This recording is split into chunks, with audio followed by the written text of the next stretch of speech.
امریکہ نے بھارت سے آم لینے سے صاف انکار کر دیا۔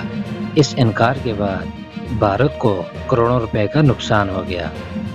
حال ہی میں امریکی حکام نے بھارت سے بھیجے گئے آموں کی 15 کھیپوں کو دستاویزی خامیوں کی وجہ سے مسترد کر دیا۔ یہ کھیپس لاس اینجلس، سان فرانسسکو اور اٹلانٹیکا جیسے بڑے امریکی ہوائی اڈوں پر پہنچی، جہاں ان کی جانچ پڑتال کے دوران دستاویزی مسائل سامنے آئے۔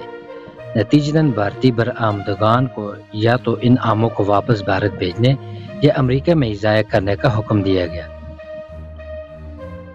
چونکہ آم جلد خراب ہونے والا پھل ہے اور انہیں واپس بھیجنے کے اخراجات بہت زیادہ تھے، اس لیے تمام برآمد آموں کو امریکہ میں ضائع کرنے کا فیصلہ کیا گیا۔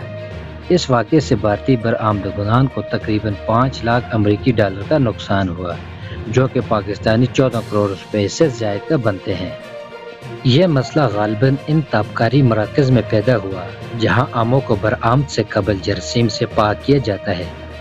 یہ واقعہ اس بات کی نشاندہی کرتا ہے کہ بین الاقوامی منڈیوں میں ساکھ برقرار رکھنے کے لیے معیار پر سختی سے عمل درآمد کیا جاتا ہے۔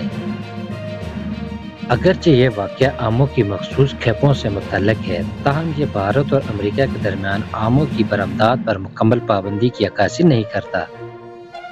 ماضی میں دونوں ممالک نے آموں کی برآمدات کے حوالے سے مختلف معاہدے کیے ہیں، جن میں تابکاری کے مشترکہ پروٹوکول اور دیگر زرعی مصنوعات کی درآمدات بھی شامل ہیں۔ یہ واقعہ بھارت کے لیے ایک سبق ہے کہ وہ برآمدی عمل کے ہر مرحلے میں معیار اور دستاویزات کی مکمل تیاری کو یقینی بنائے، تاکہ مستقبل میں اس قسم کے نقصانات سے بچا جا سکے۔